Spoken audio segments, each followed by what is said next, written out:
Selamun aleyküm dostlarım.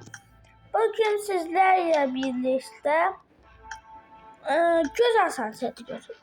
Yok, boş göz hassasiyeti falan filan değil.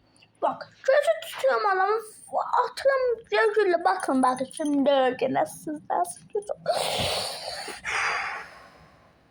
Bakın. Göz hassasiyetime bakın şimdi. Eğitime gireceğim. Orada full attım adamın tam kafasına duracağım. Bu ne? Böyle kondurulmuyor kardeş. Kardeşciğim.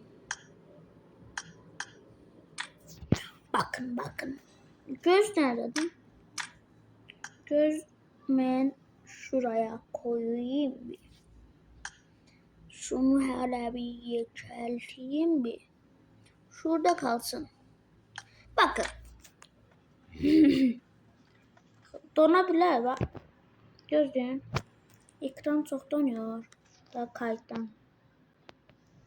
Ekran çok donuyor. Vallahi ekran çok donuyor.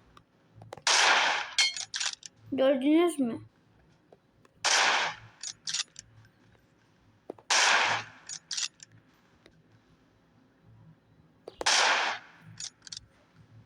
İndir. Bir adam sizin canınızı azaltmış ve tavayla geliyor.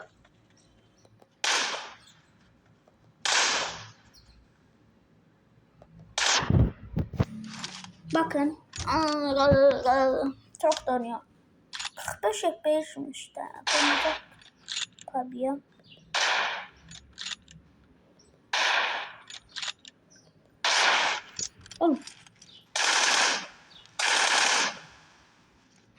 Bak göze bak.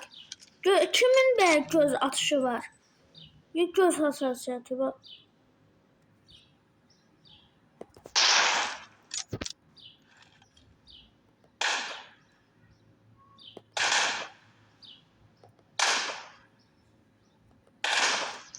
Oğlum neden değmiyor? Bak kalpteyim diye değmiyor bakın. Bak şimdi kafa gitti.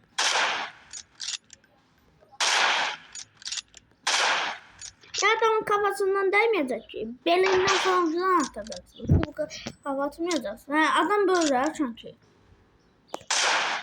Şöyle. Ya. Kendisinden vurma değilsiniz ki. Bakın. O bana burada birazcık. Görürüz.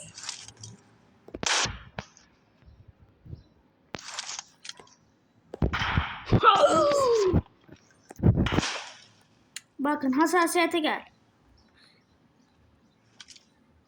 Ben J-Scope sanmıyorum.